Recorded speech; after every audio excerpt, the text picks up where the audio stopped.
Hello again, guys. Today we are here for another round of some gluten-free, healthy-ish recipes for backpacking. We're going to work on 5 different lunches this time. I believe last week we did breakfast. Today we're going to be doing 5 lunches. Now, before we get started on that, though, I just want you to check out my new sweatshirt that I thrifted. It's a winter sweatshirt. It says Winter Wonderland. Somebody embroidered this on there. It even has the people here. Like, there's individual people embroidered onto my sweatshirt. The only thing I'm a little concerned about is the size of this horse compared to the people, because I feel like this poor horse is going to have a really hard time pulling these people. It's probably animal abuse of this embroidered horse. Now, onto the stuff you're actually here for, which are the recipes. If you didn't catch the last video or you forgot from the last video, I had reached out to my alma mater where I got my dietetics degree and checked in with a professor there to see if students might be interested in learning a little bit about backpacking and making up a little, like a 3-day meal plan or something for me to use on the trail. And they went way above that. They did a full 3-week of breakfast, lunch, dinner, and snacks. So I am testing out those recipes. I figured I might as well record it and bring you along to test them out with me and see what we think. If we like them, we freeze dry them and we take them on the trail with us. So let's get right into some of these lunches. Now, I have, looking over the recipes a little bit closer this time, we're going to be making a few adjustments to the recipes just to make them a little bit more backpacking friendly, just a little bit more feasible for what we're trying to do here. The first recipe we have is a tuna and quinoa salad. Now, I thought that I had cranberries, dried cranberries, and it turns out I do not, but I do have dried currants. So I'm just going to substitute that in here. I don't think it's that big of a difference or that big of a deal. I did one thing with this recipe is I went back because I thought the macros seemed a little bit off with this. So I did go back and look at it, and the macros on there just a little bit off. So I guess not just a little bit. It's about half of that. So this recipe does have about 500, my calculations are 544, but we'll do about 550 to make it even. About 32 grams of protein, 49 grams of carbs, and 19 grams of fat with everything. Now, maybe the tuna pouch was supposed to be bigger. I'm not really sure. The other thing with this is that it calls for a half a cup of freeze-dried peas. Now, several of these call for freeze-dried ingredients to be put in and then freeze-dried again. I could tell you right now, I am not going to prepare and freeze-dry ingredients to mix together and then freeze-dry them again. I don't have that much time on my hands, and I'm just a little bit too lazy for all of that. So I'm going to be combining them as just regular ingredients. I do have some freeze-dried peas already, but I don't want to crack open and break open an entire thing of freeze-dried peas just to use some of them. So I'm going to leave everything I have freeze-dried already as far as that goes as is, and I'm just going to mix in regular peas. So we have our cup of quinoa. This one is easy. All we're doing is just kind of slapping some stuff together. The tuna I picked out is a lemon pepper. It's just chunk light tuna in water. If I wanted to bump up the calories, I could get it in oil. I didn't pick this one for any particular reason. I really like lemon pepper. It just happened to be the first one that I grabbed out of I have several bins and totes of different backpacking food that I have been collecting over the last several months. So this just happened to be the first one I grabbed. I'm pulling this, but I'm just imagining it's going to rip open and tuna's going to go flying everywhere. Like that a little bit, but tuna mostly stayed in. There's just a little piece that spilled.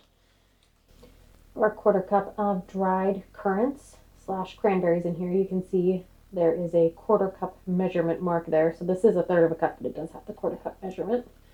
Mix that in. And then it calls for the freeze-dried peas. I thought I had frozen peas, which is, I think, what I would ideally like in here. I don't have frozen peas. I do have canned peas. Some people really hate canned peas. If you really hate canned peas and want to make this, don't use them. Use whatever type of peas you want to use. I do see with these peas that there is in the ingredients list a little bit of sugar in there. I think I'm going to be able to use a little bit of that sugar and use it to power me through some of these big hikes. So I'm not that concerned that there's a little bit of sugar in here. You'll probably notice through, as you watch me make some of these recipes, if you stick around for that, I kind of vacillate between buying really high-end, high-quality ingredients like local grass-fed beef, different organic ingredients, different things like that, and then remembering that I'm not as super rich as I like to think that I am, and then buying some things that are super on sale at some of those discount grocery stores grocery stores that I have done some grocery hauls or I talk about. So I kind of go back and forth. I think it's something for you. You have to do what works for you. For me right now, this is what is working. I'm trying to do the best that I can for my body, but also not break the bank. And by buying some of those super cheap ingredients as well, that maybe they're not as good, it does allow my budget to afford some of the more higher quality ingredients as well. And to be honest with you, the testing that I'm having done for this is probably going to have to spend the same amount that some people spend on their total hikes to get this testing done for all of this really cool information. So I'm going to have to be pinching a few pennies with the ingredients here and there. Here's what it looks like all mixed up. I think this actually looks pretty good. I did not add the oil into it yet. I'm going to save that for when we rehydrate this and eat it on trail if we like it. That way it's less likely to go rancid. So let's just have a little bit of a bite here. Smells good. The lemon pepper was definitely the right choice for that. We need some salt and pepper. And I kind of want some herbs in here. Let's see what I have. Some Italian seasoning here. It smells very good. Just gonna put a bunch of that in there. I'm terrible with seasonings, to be honest with you. I never know how much you're supposed to put in, so usually I end up putting in either way too much or not enough. Well, that's much better with the salt, the pepper, the Italian seasoning. I almost feel like this could use a little bit of lemon zest. Actually, I have some lemons. Hold on. I feel like lemon zest is one of those ingredients that is not used enough. It's super easy. Like, you have a lemon and a microplaner, which is like, it's super cheap. Like, I'm sure you can probably pick up a microplaner at the thrift store, at Walmart, wherever you are. It takes like 2 seconds. Just zest it. And then you have a boatload of flavor in there. Whatever you do, so if you're a first time to a microplaner, when you go to get the zest off, can you hear that wind? You can see it. It is nuts. My window is cracked just a little bit. It's blowing all through here. This weather is crazy. Anyhow, if you're using a microplaner for the first time, when you go to get some of the zest that has stuck on, make sure you only do it from the back and like scoop from the back, because this is the sharp side where it is grating the skin off of your fruit. So if you take your fingers and you go this way or that way, your skin's going to get caught in there and you're going to have some finger zest in there as well. And you just don't want that. At least I hope you don't. If you're going to get it off the front, you need to go this way or just let it be. Yep, that was the right choice. Okay, this is a yes. The next two are wraps. So again, these are going to need a little bit of an adjustment. The wraps I like and use, gluten-free wraps, are these bee-free protein wraps. They're just a high protein gluten-free wrap. They have 11 grams of protein and 5 grams of fiber in every one of these. I have been using them for a while now. These are the ones I like the best.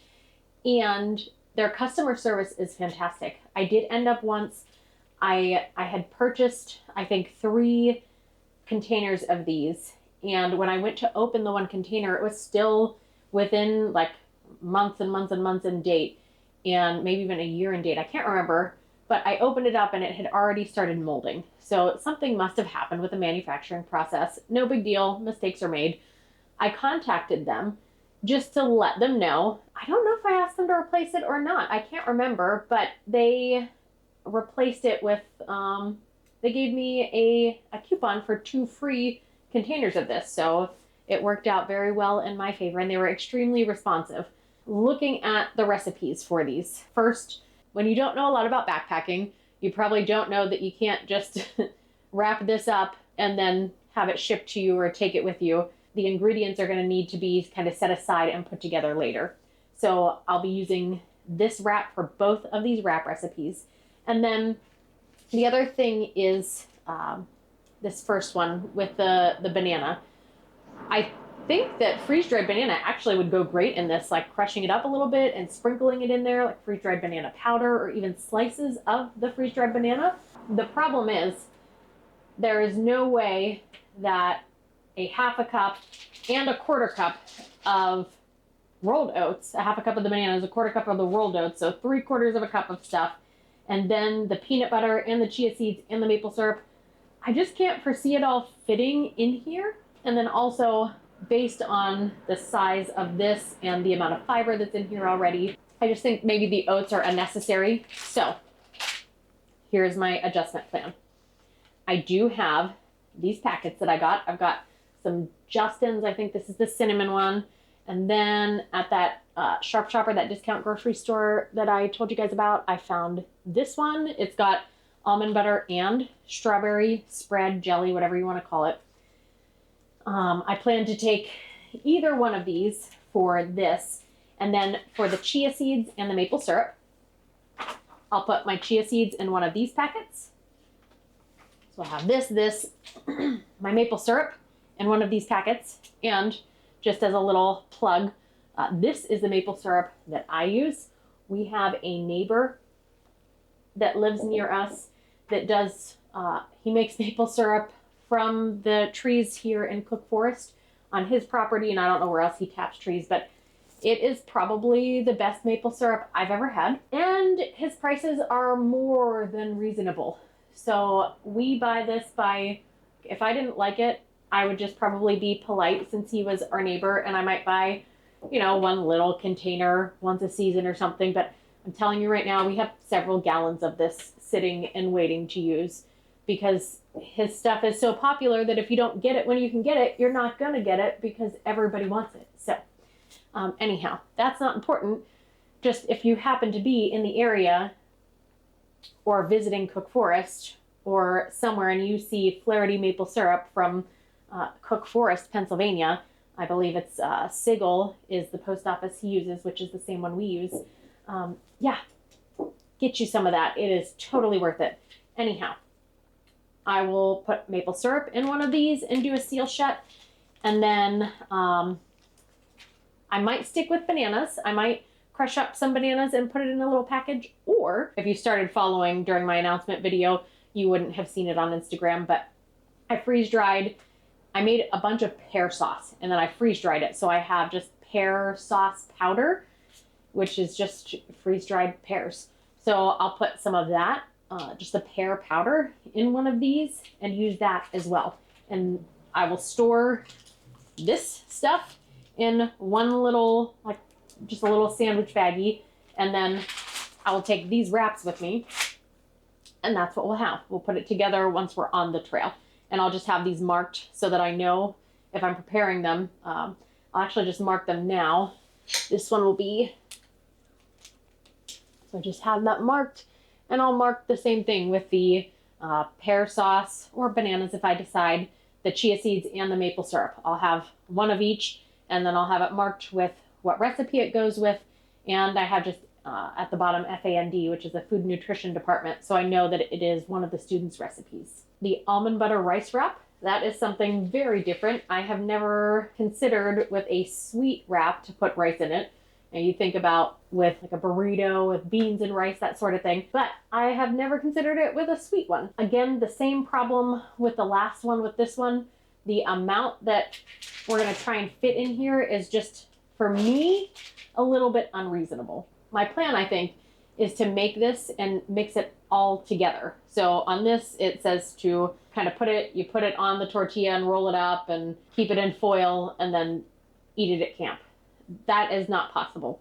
What I think is possible though, is if we mix everything. So the rice, the almond butter, the coconuts, the chia seeds, the strawberries, and the honey or maple syrup, if we mix all of that together and then we freeze dry that, I think we could probably get 2 wraps out of that, which will work out well because if I'm going to take a pack of wraps with me, there's 5 wraps in here. So if I'm going to take them, I'm going to want to use them all up and not take extra stuff with me. So I might do 1 for breakfast one day, 1 for lunch the next day, or even that same day. If I keep it in the same container, I might do like half and half. I don't know.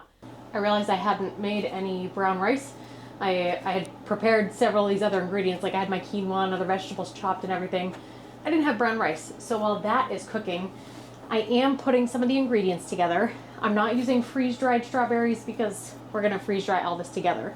I have just a 1/4 cup of strawberries I had cut up and frozen already. If you saw last week's video, I believe I talked about those produce boxes that I've been picking up from Flashfood. It's Flashfood. They take, I'm not sponsored or anything. I will leave a link down below if you have it in your area and want to check it out. If you use the link, you get, I think, $5 off of your order, and then I get $5 if you use it as well. But they partner with different grocery stores and take produce that is on its way out, and instead of just throwing it in the garbage, they make up these boxes for $5, and they sell you a box of kind of overripe or not at its best buy category anymore, and you get the whole box for $5. I bought 4 of the Flashfood produce boxes. I think they had 5 or 6 available, and 4 of them looked good to me, so I bought them. In those boxes, there were like 5 or 6 pints of strawberries, so I just chopped them up and froze them. So that's what we're using here.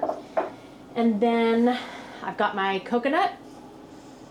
Oh, that smells so good. This coconut was just regular. It was definitely sweetened flaked coconut, and then I toasted it before I put it in here a little while ago. I just happened to have this. Again, I recommend never measuring the way I'm measuring right now. Do not measure right over top of your bowl, because you can have a heavy hand and dump whatever it is in there and over measure, which tends, I do tend to do, like right there. Not too much went in, but it's all right. There we go. Got our 1/4 cup of coconut.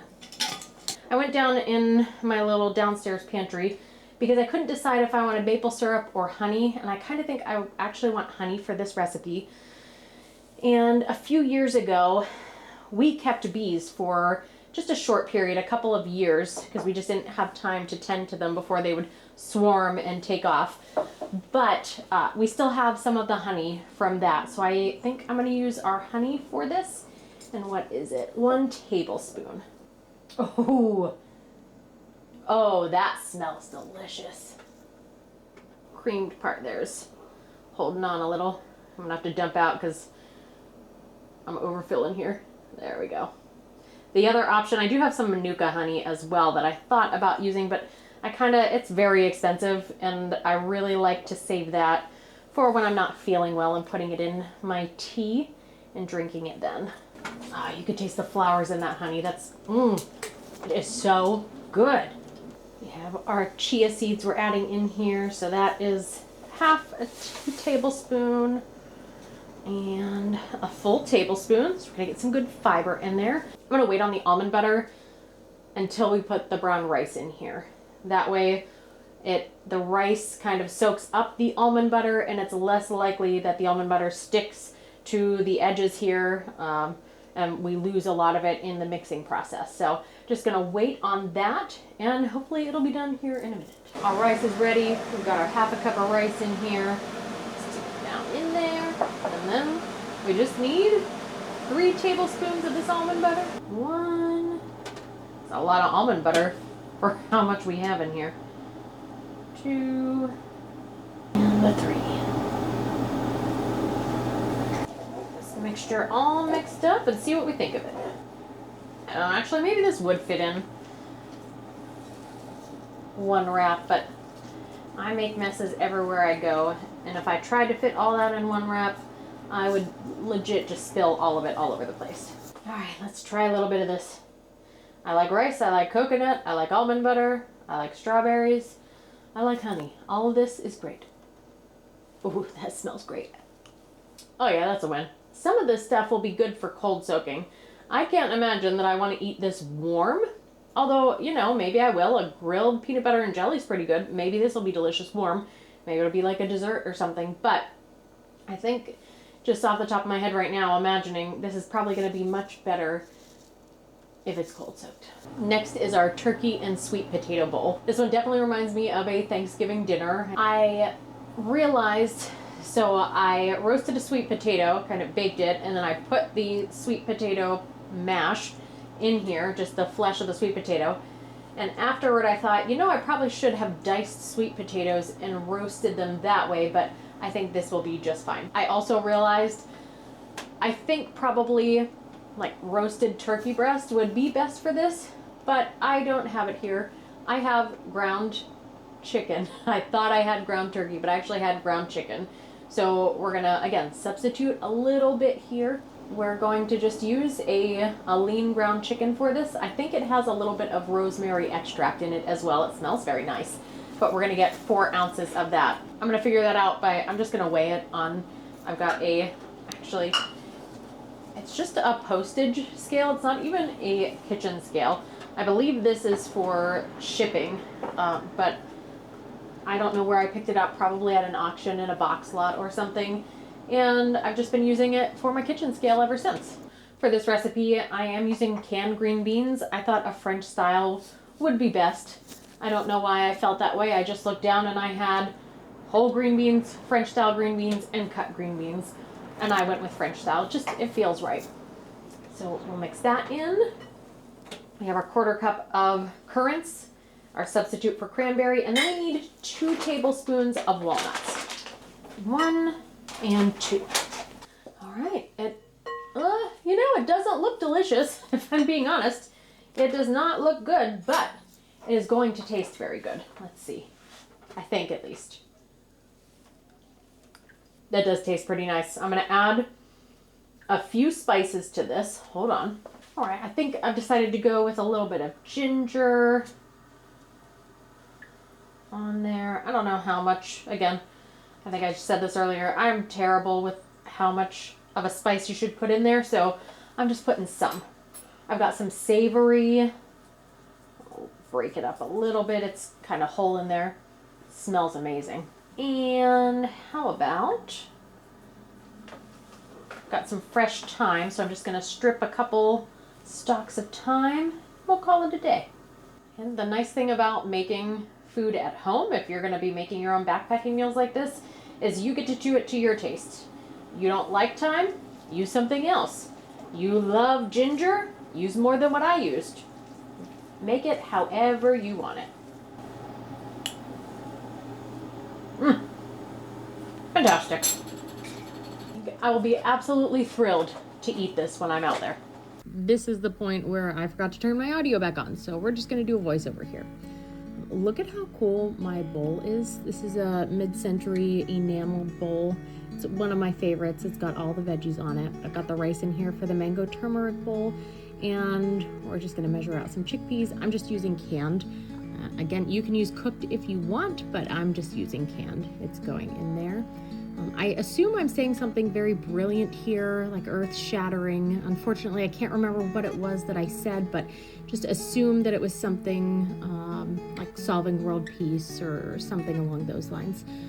But then I think I go back here to talking about the recipe. I've put my spinach in there. I have used just regular spinach, cut it up and kind of packed it in. Some mango.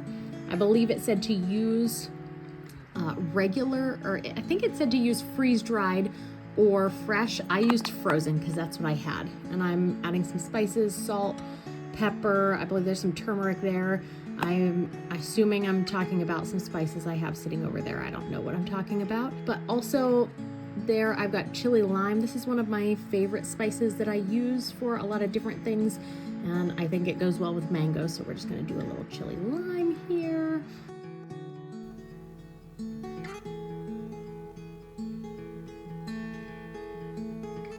Oh, I have this coconut again that I had toasted before. I love the way that that smells. Just gonna mix it up and get it going. It looks very, very green. It looks delicious. I'm pretty sure this is delicious. Now let's get it in the freeze dryer. We're back and everything is freeze dried and ready to go. I have my handy dandy postal kitchen scale to see how much water weight we lost so that we can add back in how much we're going to add at camp once we want to rehydrate this. We're starting with our tuna and quinoa salad. You guys can kind of see what this looks like, but let me give you a close-up on what these meals look like coming out of the freeze dryer. We have our ounces written, so this was 10 ounces before going in, 9.3. This one was 16.4. This was a hefty one. Then we have over here, that was 13.4, but I think these look pretty decent. You can see, I think I showed you guys peas before. So these are what peas look like freeze-dried compared to dehydrated. Ooh, I'll show you that actually right now. I have this jar of peas that I dehydrated, so you can see what they look like. Yeah, kind of wrinkled up a little bit, where these peas, now you can see like some of them are split a little bit here, but these were canned peas, I believe. If I remember correctly, we used canned peas in this. It really retains the shape very well. Tuna and quinoa salad started out at 10 ounces. What is your prediction on how low it's gonna go? How much will this sucker weigh once we get it in this bag? So we went from 10 ounces to 2.9 ounces, which is about a 7 pound, my goodness. It's about a 7 ounce loss, which is just shy of 1 cup. I think 1 cup, one extra ounce isn't gonna hurt anything. So I'm just gonna put on here to add 1 cup of water. Got an oxygen absorber I'm dropping in here. I'm gonna squeeze as much air out as I can. You see I have it labeled here. I have the name and then the instructions there, and then I will just take my handy dandy hair straightener and seal it shut.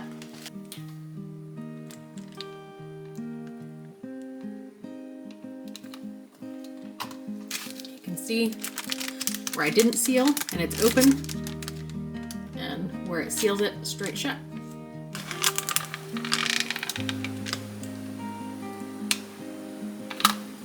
And I will just pack this along with it. I'll fill this with a tablespoon of olive oil, pack it together, and this will be our meal. Next is our turkey and sweet potato bowl. And this one you can pick up just in one fell swoop, one chunk. It was 16.4 ounces. What do you think it's gonna be now that it's been freeze-dried? We went from 16.4 ounces down to 5.2 on this turkey and sweet potato bowl.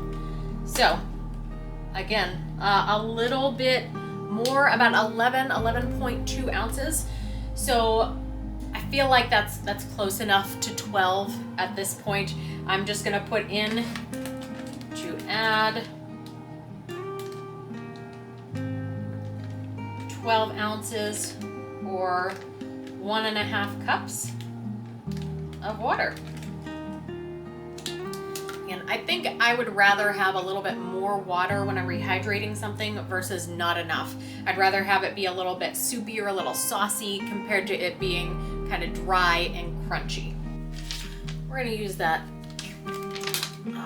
other half of the Mylar bag that I had cut down in a previous meal for this almond butter rice wrap filling. So we are at 9.3 ounces. How much do you suppose this weighs now that it's been freeze-dried? All right, we went from 10 ounces, we are down to 4.5. So this is probably the lowest amount of loss that we have seen so far, and I contribute that to the almond butter. The almond butter does not have that much moisture in it. It does have a little bit, but it the moisture, or like the liquid that you feel, a lot of it is actually the oils. If you do try to freeze dry peanut butter, almond butter, any type of nut butter, it's not going to have as significant of a loss as something else, like say a soup, because a lot of that is in the fats still. We did lose a decent amount though. I mean, it was more than half, 10 ounces to, what did I say before? It is currently at 4.5. Sometimes the point 1 or 2 ounces, it kind of bobbles around there, but we are at 4.5 ounces. So we're going to say to add a little bit more than a half a cup, maybe even 3/4 of a cup. Actually, for something like this, if we have a little bit less, that's probably okay. The other information I'm going to write on here is that we are going to fill the gluten-free tortilla with this. Last but definitely not least is our mango turmeric rice bowl. This sucker started out at 13.4 ounces. Predictions?